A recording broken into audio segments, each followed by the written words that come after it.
Hey, kids, how would you like to hear this on the screen instead of the great show you came to see?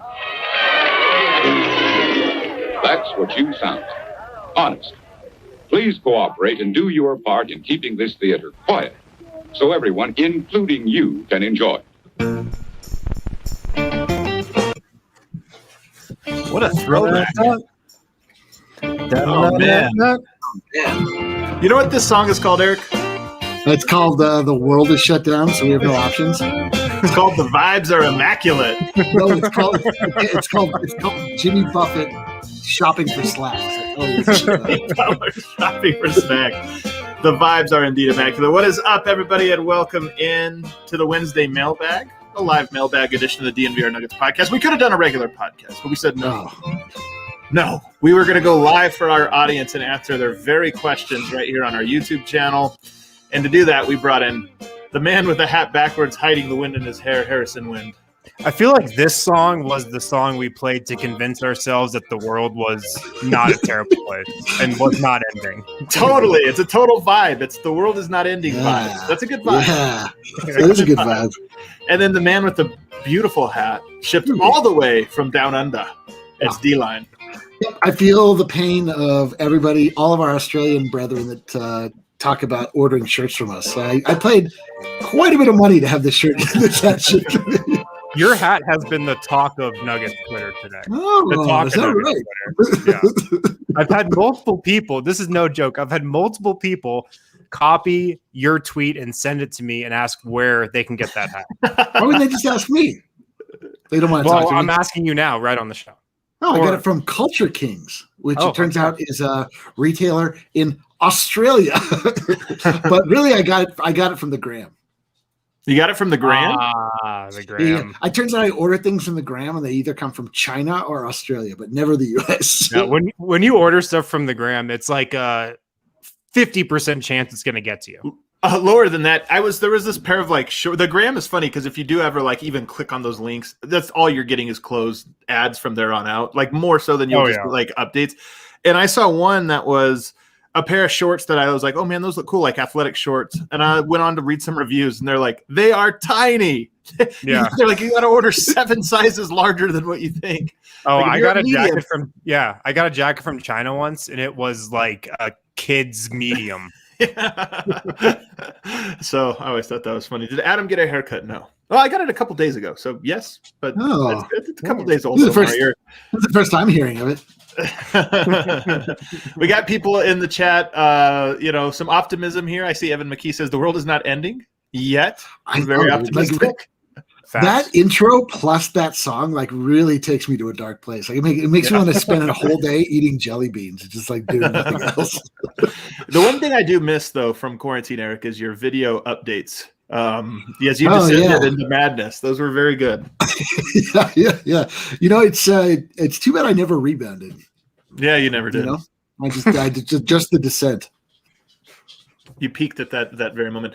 Guys, so we have a bunch of Nuggets questions, and some of them are good, and I can't wait to get to them. We'll also take questions live here, so if you're in the chat and you have something for us, throw it in the chat. We'll try to mark it or remember it or whatever. Actually, yeah, just throw it in the chat. We'll shout them out as we go. But first, there was a wind chime that came in today. A wind chime. It was gusty. It was a nice, calm day, but there was a gust of wind that blew across the Front Range sometime around noon. Harrison, you want to fill us in? Yeah, so there's going to be a lot more fans in Ball Arena, double the amount of fans in Ball Arena to be exact. So for Nuggets and Avs playoff games, this is starting in the playoffs, the capacity at Ball Arena going from 22% to 42%. So from 4,000 fans to almost 8,000 fans. And we have this. We have more drops when we're doing it over StreamYard. Oh, yeah. Wow. Did you buy the Nickelodeon pack? The Nickelodeon. Yeah, they say hell yeah there. Yeah. That's honestly, it's funny because my reaction to this when I saw it was like, hell yeah, exactly like that. And then I was like, 45% or 43, whatever it is. I'm like, man, that still sucks. Yeah, it does. As a man who recently went to Ball Arena to watch the Nuggets lose in heartbreaking fashion to the Brooklyn Nets, I felt like there could have been more people in the stand, and I felt like I was cheering for 10. I felt like my boos had to take on the strength and the personality of 10 more fans. And luckily I was up for the task. There's a lot of pressure on you now as a fan, because you like you said, you've got to make up for the other 3 fans that aren't there for every 4. So you got a lot of pressure on your shoulders. You know, it's really only the finest of the fine shine through. But honestly, so what is the capacity at right now, Harrison? The capacity right now is 4,050 fans, which is 22%. So we're about double that. I mean, it's a little less, but we'll just call it double. What impact do you think that will have? I mean, you're the guy that's been to the arena multiple times now. What impact do you think doubling the number of current fans will have? I think it's going to have a huge impact. I really feel like it's going to go from feeling like there's still really nobody there to actually feeling like there's fans there. Because, there's around 4,000 people there right now, but people are so spread out. It really seems like there's still nobody there. I'm just thinking about how the players are thinking about it, and from their perspective, doubling that, I mean, it's going to look like a regular game, not a regular sold out game, but like a regular weekday night game against the Timberwolves. Like the amount of fans the Nuggets would normally get for that, that's the amount of people that are going to be in the building. So I think it's going to make a big difference. Eric, we got a question in here already from one of our homies from Down Under. Is D-Line going to be one of the 7,000? I don't know. This year of Nuggets fandom has made me very conflicted with how I want to spend my Nuggets games, because I enjoy watching them at the DNVR bar so very much, but I also like being in the stadium. I don't know what to do. I don't know. We'll find out. I'll definitely go to at least one. I don't know. Maybe I'll go to all of them. We'll find out. It is kind of funny, man. Like, we've talked about this so much, and look, we're biased, and like the DNVR bar is our place. It's like the Denver sports version of Central Perk, the from Friends, like the little hangout. Like we do have definitely go to the goddamn game if you put it in those terms. Oh, come off it. You could hate Friends and still appreciate the set that they have. Like, it's just a place you feel like you come in, you sit on the couch, like, a lot of the people. And if you don't, you get to know them, and then the game gets going and everybody's cheering. It's just, honestly, being at the arena when it's full, okay, nothing beats it, of course. But I kind of feel like being there when it's not full, I'd rather be at the DNVR bar. Josh says I'm definitely a Phoebe. You know what, Josh? You might have a point. Yeah. Eric's definitely a Chandler. Come on, I did. I've been called a Chandler my whole goddamn life. Maybe this is why I hate this. Like the funny one is always the Chandler, the funny one of the friends. It is. I think we talked about this one time about how you always, back in the day, I was like in middle school when Friends was at its apex, but everybody would be like, "Which ones are we?" And we're none of them. Like those are like very distinctly not middle schoolers, and but you would force it, you'd shoehorn it in. What other piece of news? Didn't we have another piece of news, Harrison? Wasn't there something else that came across? I don't think so. Eric's hat and the ball arena capacity were the two major news items. Big day. We do have something going on right now. Look at my I've been asked here about my Jokic sculpture, which I got from Kenzo's Customs. And I said I was buying it for the bar, but there's now that I've had it in my possession, there's no goddamn way I'm going to bring it into the bar. This is for me and me alone. And then over my other shoulder, I have from our homie Alec Gwynn, my shirt came in. Nikola Jokic has a posse. Is this the first time you've ever bought somebody else's Nuggets shirt? No, dude, I have shirts all over. I'm a shirtsman. He is a shirtsman. I buy shirts all the time. I buy hats. I'm all about the culture, babe. I'm all about the NCU. Oh, so Harrison, you said that there was no news, and you lied, because I just scrolled both of our timelines here, and lo and behold, what do I find? Oh, that's right. Research from one Owen Phillips today that identified Nikola Jokic as the worst recipient of missed calls in the last 2-minute report. And not only has he been on the wrong end of missed calls in the final 2 minutes of close games, but he is double any other player in the NBA in such calls. And you might think, well, maybe that's just because they're always in close games. No, the Nuggets right about average for most games of with clutch time in them, yet Jokic stands alone. And then you might think to yourself, Harrison, as I know you are, well, it's an outlier. It's 1 year. We're talking short sample size. It could be no over the last 5 years, which is the entirety of the last 2 Minute Report's history. Jokic once again stands alone. Now, we can do. Eric's like laughing hysterically. I can't help it. The chat's so fucking funny. I don't know what to do with myself. Eric can't help himself, but being in the chat, like on the live shows, he's in the chat. On the stream, you want to know a low feeling, Eric? Is like when I'm talking and I think you're just laughing at something I said, and I'm like feeling it, and I'm going harder and harder, and I throw to you, and you're like, it was something completely. And I'm like, oh, what are we talking about? Oh, the Nuggets. That's a low feeling.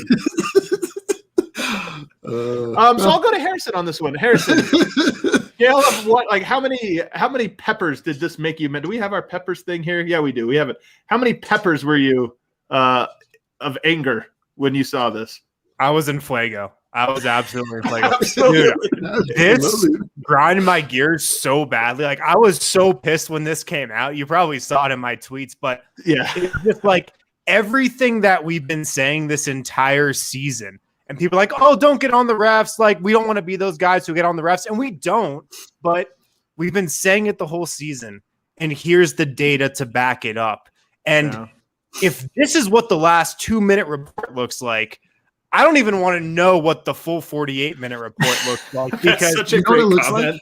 The NBA, it looks like the back of Jokic's arms is what it right, exactly. Because the NBA does that, I've heard. Like they do a full 48-minute No report. way, really? They only make the 2 minute report public for some reason. I have no idea why it's still public. It blows my mind that they still put this 2 minute report out there. It benefits nobody. Nobody would care if it went away. But can you imagine what the 48-minute report looks like? I mean, so that's why like it got me so pissed this afternoon. Just everything we've been saying this whole season and going back years and years, we were right. We were absolutely right.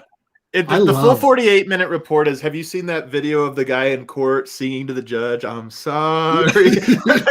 that's what the full 48 report looks like.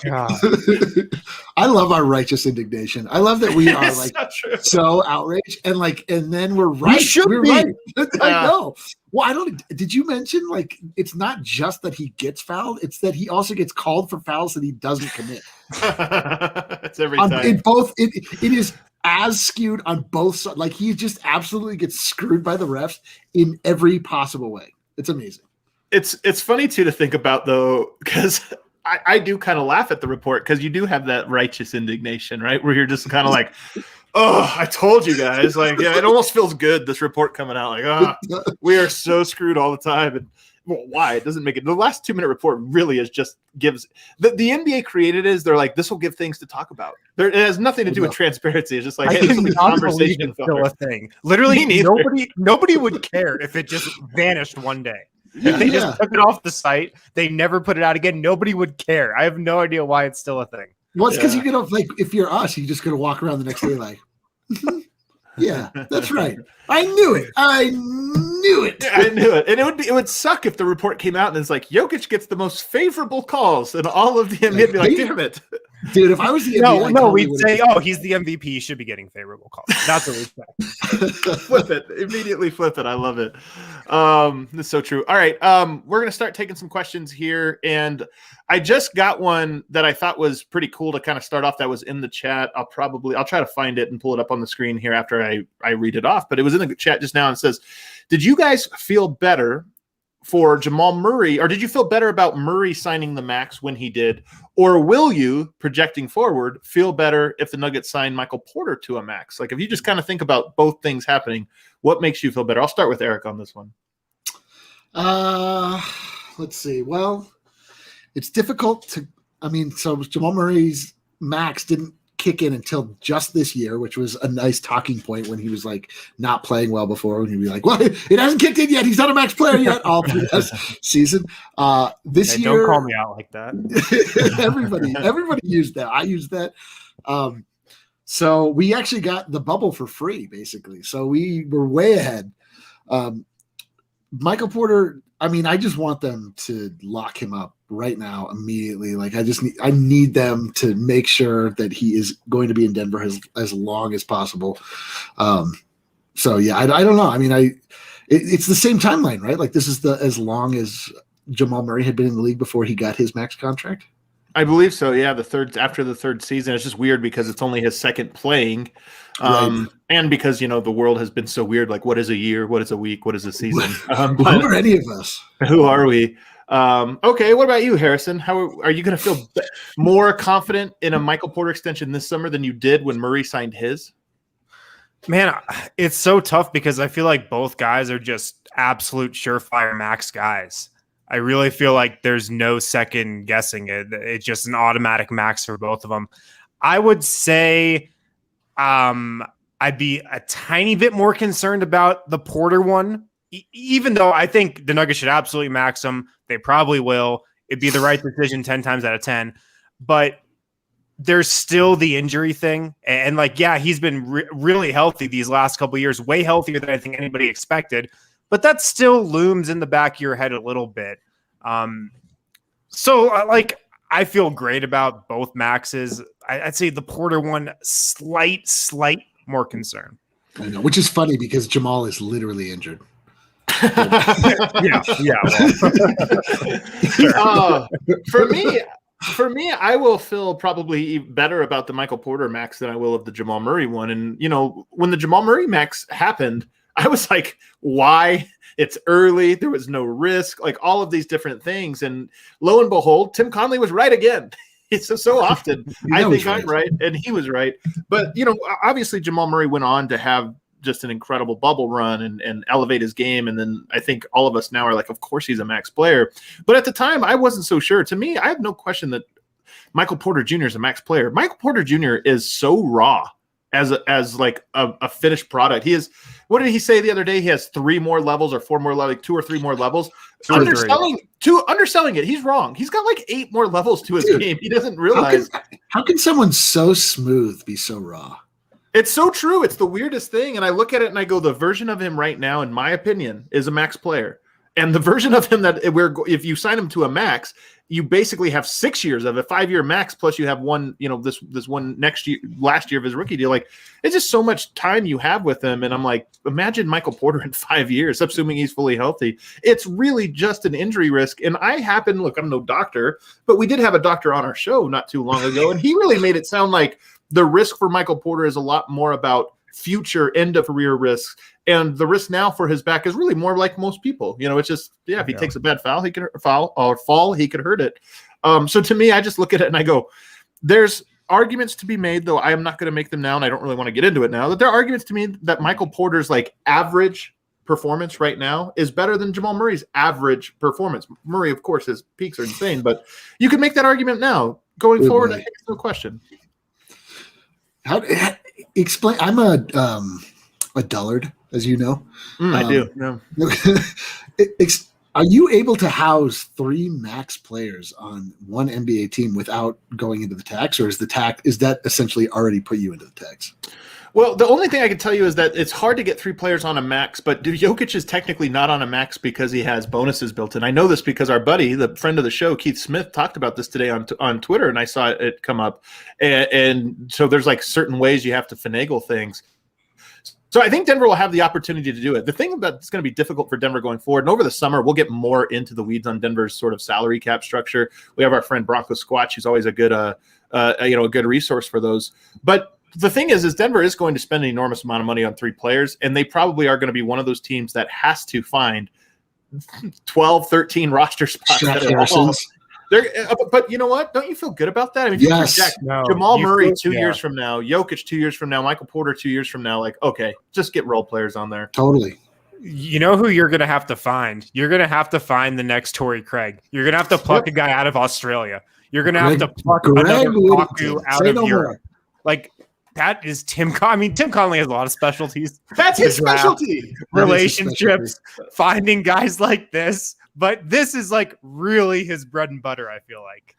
I honestly, I've said this, but I said this today. I was on Danny LaRue's pod. It should be dropping tonight, so you guys can check that out. The Real GM pod. We did like 90 minutes on the Nuggets. It was fun.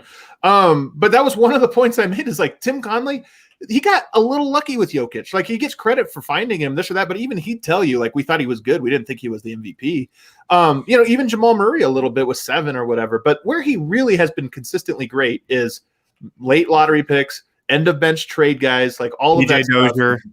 PJ Dozier, even just, Compazzo, Dozier, Shaq Harrison, Malik Beasley, Gary Harris, Austin Rivers turned out to be like a perfect, like he just has so many of those guys. So I just feel like it'll work out for Denver if they can keep those guys healthy and keep them together for an extended run. I just think Denver's in such an envious position right now. Like Michael Porter Jr. is such a clear max guy. Like you said, he's so. What'd you say, Eric? He's so raw. He's soft. No, I said, how can someone so smooth be so raw? He's so. Wait a second. I was reading the comments. Fucked me up there. The comments. I was deep in the comments. But like, you can see the player he can develop into so clearly, and just the tools are there, the foundation is there, the desire is there. That's been one of my big kind of takeaways about Porter over the last couple weeks and maybe the last month. Just that desire and that work ethic and just that want to be one of the best is just burning inside of him, and you can really sense that. So I can't wait. You feel it down in his plums. Yeah, the thing is, like, just watching the leaps and bounds he's made. Like, you hope it's not one of those things where you increase so much so quickly and then plateau off. But you can't imagine with him. He just like gets every game. He seems to get better and better. That's so true. More confident. Like his development is just like. I've never seen anything like it. I mean, it's like basically what Jamal did in the bubble, where we spent all this time being like, man, this dude's so inconsistent. And he's like, what if I just scored 50 points a game? We're like, oh, wow, that's awesome. Yeah. He's really good at that. He should continue to do it. We'll take a break. On the other side, I can't wait. One of my favorite questions we've ever received in the mailbox. What is Nikola Jokic going to say at his MVP speech? I love it. Exactly what he'll say. We've gone from a mailbot or a mailbag to a mailbox. Really, dude, moving up in the world. Yeah, guys, make sure to pick up some Mile High City Copper Lager this week. Pick them up from your local liquor store. Pick them up from the Breck Brew Farmhouse. That Nuggets Skyline blue can with the Nuggets logo on it. You can't miss it. Great to sip on during Nuggets games. I'll probably sip on one tomorrow night. Nuggets at Timberwolves. We'll be live pre and post game from the bar. Probably be sipping on a Mile High City Copper Lager. I like a man that plans ahead to sip one beer. I like that. I'll be sipping multiple. Oh, okay, cool. That's the best part of the song, guys. Oh, God damn it. We just need to put Adam on a one shot for this. Just the one shot.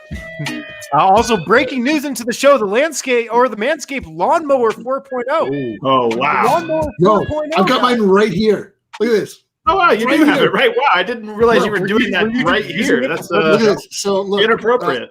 You know how they say as soon as you buy a hammer, the whole world looks like a nail. So here's my one arm, white hairy, and here's my other arm, sleek and smooth. You're out here manscaping your arms. Okay, hey, all right. A lot of uses here. But yeah, different strokes for different folks. Pick up that Lawnmower 4.0 from Manscaped. You guys can get 20% off plus free shipping with the code DNVR at manscaped.com. Very important. Have to use that code DNVR to get 20% off at manscaped.com. Pick up that Lawnmower 4.0 so you can shave your arms and other areas of your body. Yeah. All that is man, which for me is my what do you guys want to talk about a man's man? Tom Selleck. I just got called Tom Selleck. I think it was an insult, but no. Yeah, Tom Selleck was the boyfriend of. He's supposed to get married. He didn't have a great character arc on Friends. Yeah, he's also like people that are like now 60 and older thought Tom Selleck was cool, but anybody south of 60 is like, this old guy. He was the old guy on Friends, and the Friends came out like 25 years ago. It's so true. It's so true. I got our favorite question. We're going to dive into it right now, and it comes from Jokic for MVP, and he asks, "Hey guys, hey. Since Jokic is going to win MVP, how do you think his MVP speech will go? Will he be emotional, or will he be joking around? Thanks." Ooh. I love this question. My first thought is he going to do something with the microphone? That's like pretend to break the mic or like act like it's not working or something. Maybe. I need to know how Harrison Wind would handle this moment. I feel like Harrison Wind and Jokic have similar dispositions. Would you, Harrison Wind? This is the greatest compliment I've ever received. Would you, Harrison Wind? Would you be emotional, or would you take it sort of like at a level? I'd be emotional for sure. Okay. I'd definitely get emotional. I mean, if there's one time to get emotional, it's when you're winning the MVP, I feel like. MVP or winning the NBA Finals. I would get emotional. I think that he's going to go straight, like he's going to go bridesmaid speech, which is you start off, you make a joke, you sort of lean into it, and then by the end you start to get like you get real, and you're like, you know what? Like he really So I was at a wedding last weekend, and the bridesmaid speech, hopefully they're not listening, was really rough because they were just reading off their phone the entire time. And like they were going super fast, trying not to mess up, but it was just like somebody reading off of their phone. And I'm like, put some passion into it, put some emotion into it. Do you think Jokic is going to read off of his phone? He might. I hope off of his phone. Come on. So, hold on, guys. Hold on. Hey, he's more likely to write it out on a parchment. I do like what a deep cut of a joke this is. His speech will be in Serbian. Will all be SOL except for Alexander Zizic. What a deep cut, man! You have to be like real in the weeds of following the Nuggets to know the questions that come in Serbian. Just all in Serbian. It'd be hilarious. All right, so we have a couple. I think that his will be weirdly emotional. Why am I getting an echo now? Who just changed their volume settings? All right, there we go. Better. Do you think that he'll refer to Dreamcatcher as the real MVP? No. In all seriousness, though, I do think one of my favorite championship endings was 2011 when Dirk won. And do you remember he like ran away? And it was almost just like he broke his persona for a moment because like he couldn't help it, and he just had to like get out of the spotlight for a while, and it was just so like genuine and pure and everything else. I think Jokic might cry. I would put the odds, the DraftKings Sportsbook odds of Jokic crying during his speech. Maybe not a full-on ball, but like a little bit of a cry. I'm setting him at -110. Yo, I'm not strong enough for that. I can't handle that. If Jokic starts crying, what am I going to do? I'm going to start crying. If he starts crying, yeah. I'm going to be bawling. I mean, honestly, like we've never seen that from Jokic. So if we saw it, it would be like, wow. That's what I mean. That's like when that one time your dad started crying, and you're like, whoa, what the hell's going on here? Yeah, wow. I hope. If Jokic cries, it's over for me. It's a wrap. If you just think about though the story of his like ascent to the NBA, it is a really crazy story. And him when he says like. A lot of guys will talk about striving for it. Like, I don't think Jokic really strove to be the MVP until maybe 3 years ago. And I think that's part of his story will just be. Jokic didn't even want to be a basketball player. Until he just was like, fine, I'll be the best goddamn basketball player on the planet. Fine. Here's the other question that I think is interesting is who will introduce him? Because it's always a big deal. Like, obviously, Kobe is getting inducted this weekend, and Michael Jordan is going to introduce him. And when Michael Jordan was inducted, David Thompson introduced him. Like, it's always a big deal who introduces you. Who do you think it will be for Nikola Jokic? To the Hall of Fame? Yeah. Oh, wait, you're right. That is the Hall of Fame. Oh, yeah, the MVP speech is a little different. We're putting the cart before the horse. Yeah, we can't do at the same you're time. Right. You're right. All right, who will be there with him? I'll tell you what, he's gonna be a little disappointed if he has to like fly back to the US from Serbia to accept this award. What if he does it like the Michael Malone's like, Nikola Jokic couldn't be here tonight, so I am accepting the award on his behalf. You know what would be awesome? You know what would be great? If he's up there at the podium and he's got the entire Nuggets organization behind him. Oh, Yeah. baby. That's what I hope is the scene and the backdrop. He's got his family there and just the entire Nuggets organization, the whole roster, the coaches, the front office, the training staff, everybody behind him. That's what I hope the scene is. But will Gary Harris be there? Will no. Juancho? Mr. Former Nugget be there? Oh my goodness, Juancho too. Somebody brought up Computer 16 has the best comment, and I completely forgot about this. He cried after being greeted by his fans in Serbia after the 16 Olympics. Do you remember this? It was when he went, I believe it's when he went back to Sombor, and he was up on stage from Sombor, and it was like, I mean, honestly, if you didn't already love him, which we all here obviously did, if you didn't until that moment, like, how could you not? He was so genuine. Like, he got up there, and it's funny, the story behind it was he wasn't expecting it. And that's part of why it wasn't like he knew there'd be like a little gathering or whatever. But when he got there and saw the army of people and how much it meant to him, it just like he lost it. And I would be interested to ask him what that moment, like, kind of to reflect on it, because I almost wonder if there was a switch flipped into him in that moment that was sort of a like, wow, I'm a big deal. You know, like, yeah. I forgot. That's a great comment. I forgot about that moment, and you're absolutely right. It's Waterworks now. Now that I have been reminded of that, like, it is guaranteed Waterworks, and I'm not strong enough for this. I just think if he has all those people up there with him, he's gonna look at Michael Malone and think, damn, this dude has been with me for the last 6 years. Like, this guy trusted me with this entire team, this entire offense. He's going to look at Tim Connolly and say, this guy changed my life. Like, this guy changed my life. Who knows what I'd be doing if he didn't select me? He's going to look at Felipe, the Nuggets strength coach, and be like, wow, I owe this dude a ton.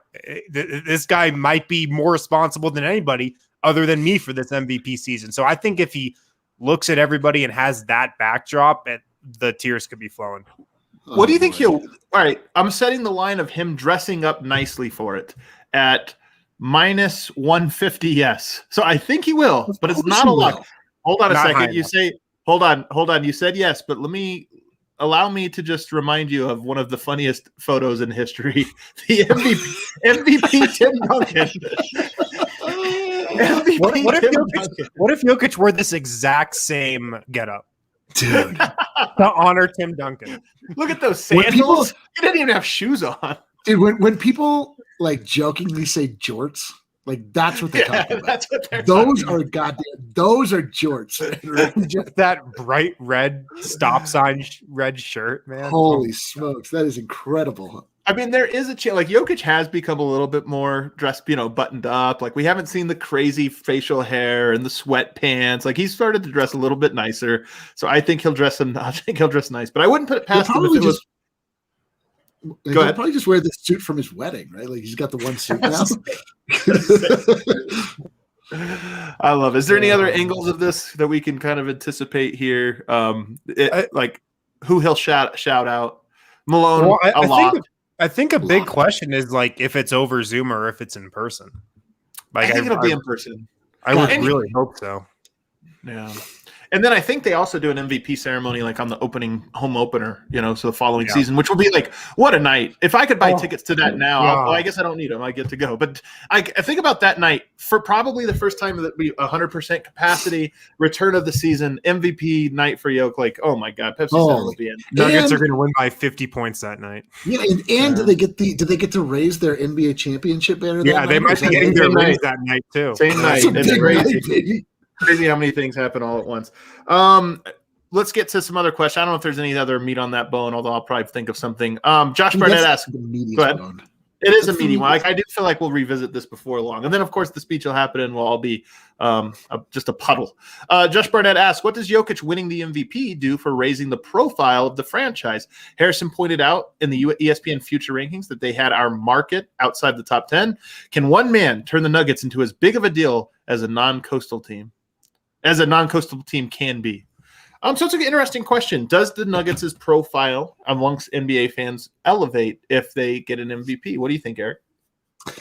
The great Vic Lombardi talked about this when we had him on in our very own DNVR lounge. He talked about how San Antonio was suddenly taken much more seriously, and so was Dallas when Dirk won. It's like, it absolutely, like, I mean, you think about Milwaukee in a way that you didn't before. Milwaukee was just sort of the place that Kareem Abdul-Jabbar left until recently, where it's now like a legitimate NBA destination, even though no one will go there.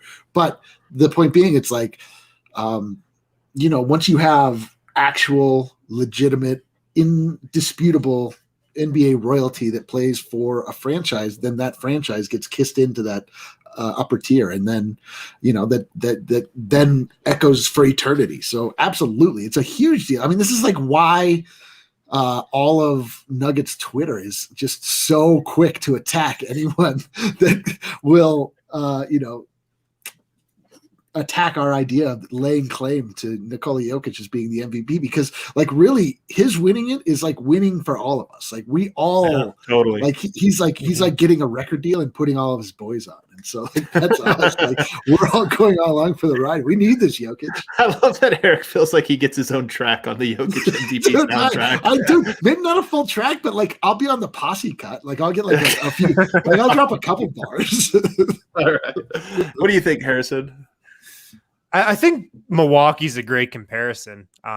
Similar markets, I feel like, similar places, just like on the casual NBA fan's mind.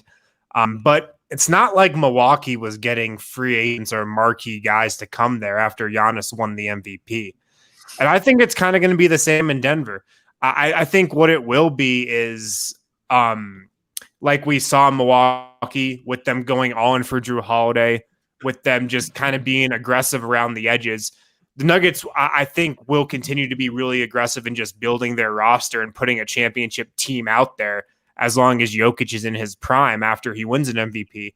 But I don't think the Nuggets are going to suddenly turn into the marquee free agent destination. They'll still get the Paul Millsaps, the Aaron Gordons of the world, but they're not going to turn into the place to be. So here's the thing that it does. There is a difference between the Portland Trailblazers right now and the Oklahoma City Thunder when they had Durant and Westbrook. And the difference was, I do think when you win an MVP, and Milwaukee's a good example, but I think Oklahoma City's even better because they're out west, so we are a little bit more familiar with them. Oklahoma City right now is just one of the smallest markets in the NBA with a fan base that is completely ignored by broad media. When they had Kevin Durant and Russell Westbrook, it was known that Oklahoma City was one of the 4 or 5 markets that mattered. Even though it was Oklahoma City, it was like, all right, well, we got Miami and we've got LA and we've got the, like whatever. And I think if he wins and when he wins the MVP, it will sort of solidify that, okay, Denver is going to be an important part of the NBA zeitgeist for the foreseeable future. And that's what it does. I don't think it has any impact on like people playing for him. I think that impact's already there, by the way. There's going to be people that want to come to Denver. They're not going to be big names, but there's going to be people already just because of the style of play. And like, look, Austin Rivers raving about Jokic and the culture here. I think honestly, like that, you're going to see more and more of that, but it's going to be the Austin Riverses of the world. It's not going to be the, Paul George is like rushing to get out of LA to come to Denver for the culture. But so anyway, long story short, I do think that when you win the MVP, it's like, okay, Denver, one of the cities in the club that we have to just remember now we're talking about going forward. So good question. It's just all about legitimacy. It gives you however deserved or however long, like you, at least you are officially on the map of having like one of the best players, which means you're a real NBA city. Next question here comes from Buckets. Would love to know what you guys think about how the Nuggets resonate locally. It's kind of along the same lines, a little bit along the same lines. I know the Jamal injury sucks and games still are on Comcast. Big butt. But Jokic is having an MVP season. What's the buzz like? Do people know MPJ is making the leap? Just trying to get a pulse of the city. What do you think, Wind? Yeah, the Nuggets Q score in Denver has definitely gone up, and I think MPJ has been a big reason why. His just leap this season, I think, has gotten a lot of casual fans in. I just know a lot of my buddies text me now like, oh, did you see what MPJ did? Did you see, this and that? You're like, no, I missed it. What do you do? But that's the thing is that like MPJ doesn't have to be explained. Like Jokic, sometimes you kind of have to explain it to people. That's why they're like, you need a closer. Michael Porter, when he scores, everyone's like, yeah, I get it. Yeah, he scores like, really well. 6 threes, okay, really good shooter. 6'10", yeah, really good rebounder. Like he can finish around the rim. It's not hard to see the talent there. But still, though, it's not buzzing in Denver like it should be. It's not. And I really do think a lot of it comes back to the Comcast thing. And it sucks. It just really, really sucks because we got a lot of friends over at Altitude. But, I mean, everything that Altitude said about not being able to take a Comcast deal was wrong because they have been operating for 2 years now with no Comcast deal. So they definitely could have taken one. And they've just missed an enormous opportunity to build a huge part of this Nuggets fan base and to bring so many casual fans in, because this is when you capture the minds and just the hearts of casual basketball fans in Denver. When, you know, this team has really been on the come up for these last 2 years. It's been like the most exciting basketball I've ever watched. This team is incredible. They've got incredible players with incredible stories who are like these awesome, interesting people. And so many people have missed out on it. So I think I think the buzz is growing, but these last 2 years have been a huge missed opportunity. Yeah, it's difficult because like we have not been able to interact with each other over the last year, which has been a little bit, you know, like I don't know exactly like what the average Denverite thinks of Nikola Jokic because I've not legally been able to interact with them for a year. I know that in my little bubble, like it just could not be more fever pitch. Like the fever pitch could not be any greater. Like it's just all Jokic all the time. But I mean, I definitely think like I have noticed just in general, like I've just noticed a lot more like nuggetsy things, like as I do sort of like get out and go around a little bit, I'll see people wearing hats or something, which has just never happened before because baby blue on a grown man is just something that you just never want to see. Right. So the rebrand, huge for that. Luckily, like a lot of those bubble games were, available nationally, so you were able to see them. You're right, though. I mean, the one thing I will say, like just anecdotally, when I first got into the Avalanche way back when the year that they won the Cup, I didn't really start watching them till about 10 games left in the season, and I like got into it, and then I started watching them in the playoffs, and like that was enough. Like it kindled enough in me that I became like a huge Avalanche fan. So I feel like even though most people have not been able to watch the season, like if the Nuggets show well in the playoffs, like that will be enough to like sort of carry that torch. And then Jokic wins the MVP. I feel like that will be the powder keg that like really sets the city off. Yeah. So this comment by Manny, I think, is really interesting. He said, I followed more games by your Twitter feed than actually watching games this season. And Manny's not alone. I mean, one of the problems that the NBA has right now is that you can be a diehard fan of the NBA without ever watching games. And a lot of people are. It's not just Manny. Now, I know most of the people that tune into the show are just like they watch the games, they immediately go to the post game, and then they read the article. Like they're just in the Nuggets universe nonstop. But there are a lot of people who are like, why would I watch? It's like baseball. This is how I consume baseball. I don't watch baseball games. My God, how boring is that? I would say you don't consume baseball. Well, I do check in. I like, okay, what's happening? Like the broad story, like 1 week. Like, okay, what happened this week? The Rockies are going last. Okay, yeah, exactly.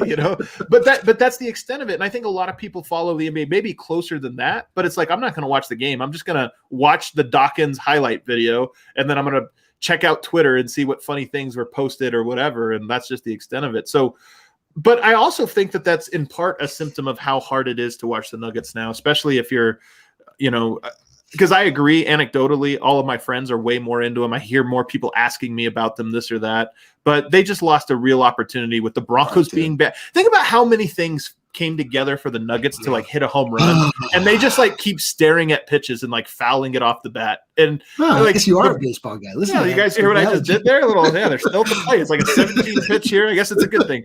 No, but they the Broncos have been bad and irrelevant for 5 years now. The Broncos haven't just been bad; they've been unwatchable. They're like the most boring team in the NFL. Dysfunctional, boring, all of these different things, and like sports fans are just looking for something to do. And then having Jokic, having Michael Porter, having a great story to be told that like we're telling that story, and Mike Singer is telling that story, and like there's been people that have been trying to tell that story, but the fact that you're not rewarding and just capturing, this was a year. This should have been a 5-year loss leader for the Kroenke organization, because how much could they really have lost in getting everybody addicted to the damn Nuggets? And they just haven't. Well, the problem for them is that the deal that they would have signed would have been like over such a period and set then a precedent for deals down the line. Right. Like, it would have been catastrophic. Like the Comcast, like I know that everybody hates the Kroenkes because they're billion bazillionaires, but like Comcast, it was operating in such bad faith and was operating in a way that was essentially colluding with other providers. Like I think it's so disgusting the way that Comcast went about all this. Like I could just go on and on. But at the same time, if some like aspect of your business is like you're taking an L for, you can't tank your entire client base because of that. And that's the thing with them, in my opinion, is we're 2 years into this, and it's like, guys, the best 2 year, honestly, arguably the best 2 year run the Nuggets have ever had, without question. And it's just been behind closed doors. No, I mean, I definitely want someone from Comcast to go to prison. Like I think that is the end to this that I want to see happen. Yeah, or just jump. That would be good too. I know. So moving on, I love this question. It came from the homie Eric. It's a quick one, and then we'll take a break, and then we'll do rapid fire. But Eric asked, real question. He had to clarify because it's so ridiculous. Is there a situation where Portland and Denver are both trying to lose the final game of the season based on matchups? I thought about this, and I don't think that there is, because Portland in any situation losing would move them down, and Denver losing would also keep them or move them down to hold them at 4. And if they're trying to lose, they would want to be in 4. I don't think they want to play the Clippers, the Suns, or Utah. So I don't think there is a scenario, but I'm rooting for the fact that there could be. Maybe there's one I haven't thought of, and I'm like, hell yeah. No, if the Nuggets tried out a starting lineup of like Marcus Howard and Vlatko, and that's it, just a 2 minutes. It's just going to be Marcus Howard and Anthony Simons just just a one-on-one. I would love to see like a final 2 minutes tie game, 2 teams trying to lose, and just see who can get more creative. Like Michael Malone's running a play for Bol to come off of 3 screens and turn around jump. You're just like, all right, why not? Let's try it. Yeah, drawing up the dumbest play possible. Yeah, it's that episode of South Park where the kids just like want to lose because they don't want to play baseball anymore, and both teams are trying to lose. But I think most likely it's going to be Portland winning that game and the Nuggets losing, and like that could be the 4-5. And in that scenario, Denver's just not going to show anything. So it literally might be a bunch of plays we've never run before, and we're never going to run again for Bol and Marcus Howard. Would be great. I'm with it. I'm so with it. All right, let's take our last break. On the other side, rapid fire answering questions. We got try to get through 10 more of these questions. Super pumped to have these guys back on board. Illegal Pete's. We were just there the other day. Walked down to Illegal Pete's right on Colfax, just a couple blocks from the DNVR bar. Got some lunch. They've got some really good deals going on right now. They've got the sound check promotion ongoing at all locations. Offers a free draft beer or house marg with the purchase of an adult entree when the guest shows a same-day ticket to any event. So if you're going to a Nuggets and Avs game, stop into Illegal Pete's. Yeah. Get a free beer or marg. 7,000 of you now. Yeah. Double the amount of people should be going into Illegal Pete's for this deal. They've got happy hour at all locations from 3 to 6 p.m. every day, every single day. $1 off all drafts, $1 off house and coin style margs, tons and tons of deals at Illegal Pete's. And again, if you're at the DNVR bar, there's an Illegal Pete's right down the street. So make sure to check that out. Also this weekend, UFC 262, Adam's favorite fighter, the toughest man in the world, Nate Diaz is fighting. He's fighting poor Michael Chandler. But Adam loves Canelo and Nate Diaz. I feel like it's like a little racist. I'm Hispanic, bro. What do you want me to That's say? what I mean. That's what I mean. You only like the Hispanic guys with the H. Canelo has the power, man. You see that hit, that uppercut? Yeah. What you have to do if you want to bet on one of those fighters, pick either Nate Diaz or Michael Chandler to win. You bet $1 on one of those guys. If they win, you win $100. Boom. Easy. Just like that with DraftKings Sportsbook. So make sure to download the top-rated DraftKings Sportsbook app now.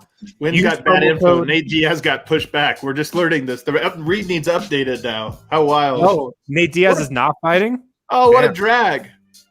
Well, deal still stands. You just get to bet on the main event. Still the same deal. I guess you want to bet on Chandler now? I guess you want to bet on Chandler. Use promo code DN when you sign up. Turn $1 into $100 when you bet on the main card fighter to win. Must be 21 or older. Colorado only. New customers only. Restrictions apply. See DraftKings.com/sportsbook for details. Gambling problem? Call 1-800-522-4700. And finally, Strava Craft Coffee. You guys can get 25% off your first order of Strava at StravaCraftCoffee.com when you use the code DNVR25. Strava Craft Coffee, packed with CBD, can help relieve long-term migraines, back pain, arthritis, lots of other aches and pains. Get it for 25% off with your first purchase with the code DNVR25 at StravaCraftCoffee.com. All right, final segment here. We're going to try to go rapid fire. You guys got to be quick. Eric, no more of these long, rambling answers, okay? You got to be. Listen, I like to, you know what? You're right. I'll do it. I'll be quiet. What guys on the team currently, other than Jokic, Murray, and Porter, would you like to see on the team? He says for the next 4 years, but let's just call it long term. I mean, which guys are like you want them there other than the big three? You mean like Mr. Nugget? Monte Morris. Well, all right, let's hear it. You want Monte Morris on the team for the next 4? I know this is the thing about this question is like I honestly love every Nugget, but when you think about good, dude. Every Nugget's good, but also you just like them. You've grown to really. I think you should like the players on your team and root for. That's what makes it fun. But if you're really thinking like, no, it's integral to the team, or as Wynn says, integral. Who do you need to have? Like, which guys make that list that you're like, man, they can't lose? Facu? I don't know, dude. Wow, outside of Facu is 4. He's cool. Outside of those 3, dude. Outside of the 3, I mean, I don't know. I feel like outside of just my emotional ties to everybody, I mean, we've lost every other member of the team at some point. And like you can just put like different people around Jokic, and then they're good. So I just love Monte Morris. I want him to be part of my life. I like Facu Campazzo because he's enjoyable, but we really just need those 3, baby. Okay, I've got one. PJ Dozier. Composure. PJ Dozier, just 24 years old, 6'6", can play 3 different positions.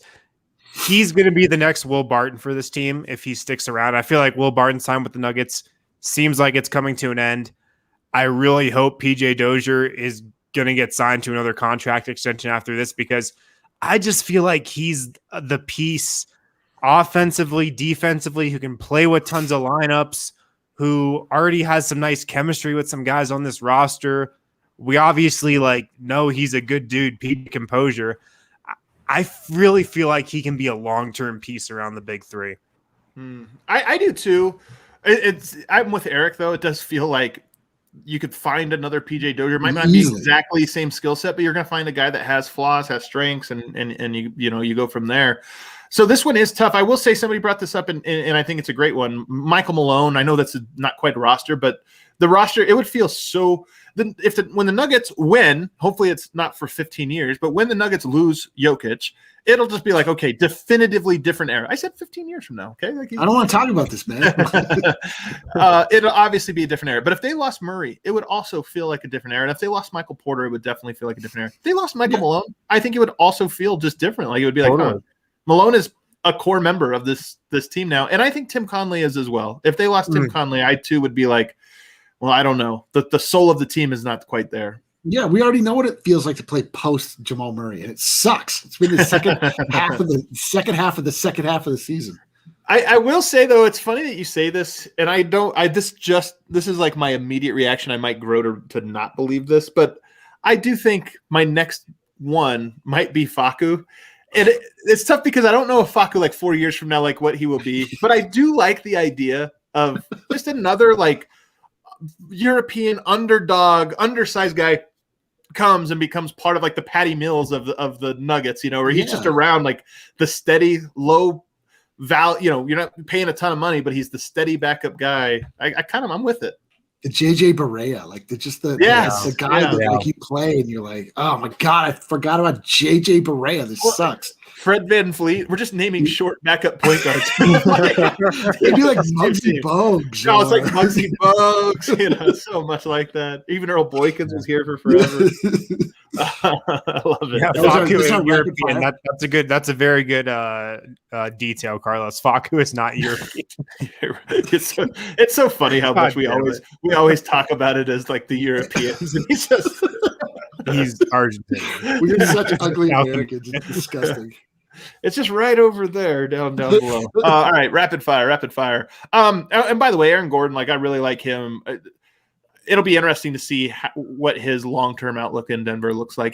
He has the star sort of label on him, even though he's clearly not. And I think whatever it is, his value will be to Denver a year and a half from now will probably below whatever it is he can command in the open market. So it'll be tough. How the hell are you going to say rapid fire, then go ambling on about Aaron Gordon? And one other thing about it is, I like this suggestion from Evan. I can get behind this actually. She give Millsap a 5-year, $15 million, and have him only play home games. Yeah, that seems good. It would be hilarious if the Nuggets re-up Millsap this offseason. It's on the table. It's on the table that he's back. Matthew Kamara writes, that last one was Matthew Kamara. Real Icarus, the most optimal playoff path for the Nuggets in your opinion. What is it? The most optimal path? I'll let you go this one first, Harrison. So I think it's the one they're almost looking at right now. I think it'd be the Mavs in the first round, and then you get the Jazz in the second round. And then you're not playing like the Lakers or the Clippers until the Western Conference Finals, right? Mm-hmm. So I think it's honestly setting up to be the optimal path. It's setting up to be on paper the easiest path the Nuggets have had, probably since 2019. But like they don't obviously have a healthy roster, but I think it's setting up to be pretty optimal. What do you think, Eric? It's funny to me that we just because of the way that we hate everybody looking at Denver, we just do to the Jazz. We're just like we don't want those Clippers. All we do is beat the Clippers. We just keep losing to the Jazz. We're just like anything to avoid those goddamn Clippers. But I mean, shit, I don't know. Like anything that doesn't involve the Lakers, I feel like is our best path. Yeah. I think for me, it's funny because I've been saying Dallas. I got a note from somebody whose opinions I respect very greatly, who thought that Portland was by far the easier matchup to Dallas. Both of them, should feel somewhat confident with Denver against and be tough, but they can get it done. So I might even say Portland, although I personally, if you ask me, I still feel Dallas. I still feel like Dallas is the one. Like Jokic is going to eat so much in that series. And then secondly, it's probably impossible now, but I would have said Phoenix. I think Denver probably has a better chance against Phoenix than they would against Utah. I feel so bad for the poor Phoenix Suns, man. I feel bad. Drawing the Lakers. Like, I'm just telling you, bad. Dude, there's something to be said for you. Who cares? You just look at the fights. Hey, man, I'm just saying you look at the Utah and Phoenix, the two small markets, and everybody's like the Mountain Time Zone. It's death for ratings. We got to get those guys out, and it might actually happen with the Warriors and Lakers. It's like I actually do feel bad for it. Devin Booker's gonna be like, oh, this is what the playoffs are like. Oh shit. Yeah, Steph Curry or LeBron just dunking on him.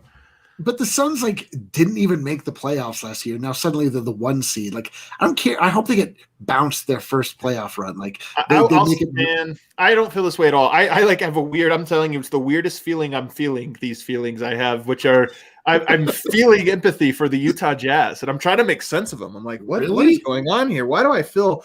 I mean, because I hate the evil empires of the world, man. That's what I hate. I hate I want the regular season to matter, and the Utah Jazz finally getting over the hump and getting the 1 seed and then getting smacked by the Lakers or Warriors. To me, it's just it's something real. Just I lived through the They're not George gonna get Karl smacked era. by the Warriors, though.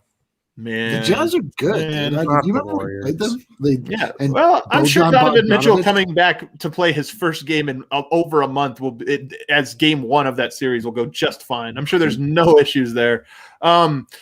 So I think that's it. And then I think thirdly, taking on the Clippers, there's just Denver has something to the Clippers, and I do think that's a favorable matchup. And then if you go to the other side, I kind of feel like it's Milwaukee. If you had to pick between Philadelphia, the Nets are the worst one. Like the Nets, I just feel like would be tough. Philadelphia would be tough as well. And then I feel like the Bucks are the team I look at and I go, ooh, they can get him. I think they could be Milwaukee for sure. Every Nuggets Bucks game is like 140 to 145 too. Yeah. I want pure narrative, dude. I told you this is on the table. I want the Blazers. I want the Clippers. I don't. There's no revenge for the Clippers though. Like that.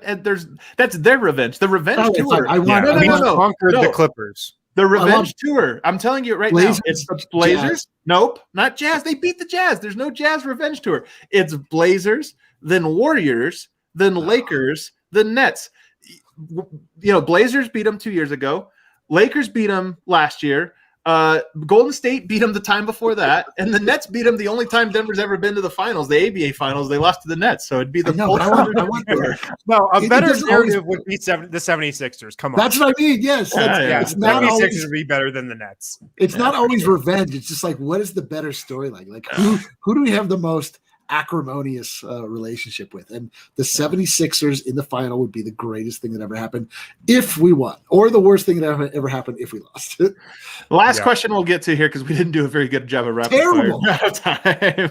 Which role player can you see going off one game and winning us a playoff game? Which role player most likely? So obviously this is not Porter, not Jokic. Which guy goes off? I mean, it's got to be Facu. You can see Facu going off. What is going off for Facu? 5 steals? Like 19, 20 points, 3 or 4 threes, 5 steals, 5 assists, 5 rebounds. Can't you see it, bro? Can't you see it? I can see it, but you know what the right answer is? It's either Aaron Gordon or Austin Rivers. I think the right answer is Facu. I think it might be Facu too. I think Facu is the guy. Like, it's weird to think of him as a high points. Like, I could see Facu having a game where he clearly is the MVP of the game and wins it for him, but the stat line is like 13 points. He's going to go or something. Yeah, he's going to go 4 or 10 from 3, but 4 from the fourth quarter. Oh yeah, exactly. All in the fourth quarter. The numbers won't look great. It'll be like 14 points, 7 assists, whatever. But he'll be so clear that he turned the game. But I'm saying, like, Aaron Gordon could like suddenly go out for 38, like he did somehow in could he? He's done it this season, just not for us. Like for Orlando, like he'd be the most interesting, I think. Yeah, like if he suddenly came and like with real like top level energy and he just started like yamming on dudes, we were like, oh shit, he was like conserving energy the whole time. This is amazing. It might be Austin Rivers too. He would probably be my second bet. Good candidate. He can fill it up from 3, so you can imagine a world where he starts a game 5 for 5 or something and Denver's up 20 because he just broke him, or whatever. So we owe someone a Rodney Hood treatment. Can you imagine how mad the Utah Jazz are? We couldn't beat him because of Austin Rivers. 2 games he goes Austin Rivers and PJ Dozier. Who the hell is PJ Dozier? But yeah, now I'm rooting for Facu. It's funny when you do this how few players there are that you're like, oh yeah, they could do it. Because I'm like, could we really get this from, I don't know who? Could we get this from JaMychal Green? Probably not. Like, JaMychal Green might have 3 or 4 threes, but he's not going to like break a game. Yeah. Same goes for Shaq Harrison. Monte Morris maybe hits some threes, but I don't know if he breaks a game with his scoring. It's gonna be tough. It's gonna be real tough. Yeah. Really tough. Not many options. It's really either Aaron Gordon, Austin Rivers, or Facu Campazzo. Those are the answers. You want to know the best answer though? What? Will Barton. Will Barton. I mean, like right now, we don't know if he's coming back. We don't know if he'll be healthy, and I don't at all expect it. But how great would it feel? Pivotal game 5, 2-2 series. Holy Will Barton has a career high, 35. against I've all been talking about how great it would be for Will Barton to go off in a playoff game for 3 years now. He keeps getting hurt. I know. It would have been great every single time. It would be great, though. It would be great. It happened once in 2019. Once. Thanks everybody for doing this. These live mailbags at night are fun. I know our friends down under appreciate the time. Our friends in Serbia appreciate the time, and we appreciate you guys tuning in. We have a doubleheader coming up Thursday and Friday. We're going to be right there in the DNVR bar previewing the game. Don't miss the pregame show. Post-game wrap-ups, those are always fun, especially Thursday and Friday night, so you're going to want to tune into those. Also, new shirts. If you've been wanting one of our shirts, I don't even have a shirt. I should have uploaded one. And you know what? I'll go ahead and say it. We might drop a new one tomorrow. You never know. I've got 2. I sent 2 to the printer. I sent 3 to the printer today. So we might have another one to unveil. Boy. And I think you're going to like it, Argentina. Not going to tell you. Argentina. And no one else. Not Europe. Argentina. Nobody else. Thanks. Hit the like button on your way out, guys. Adios. Let me see if I remember how. I never remember how to get out of here. Is this the button? It's like, no, that's not the right one. Hold on. That's not the right one. There it is. Wait, there's one more.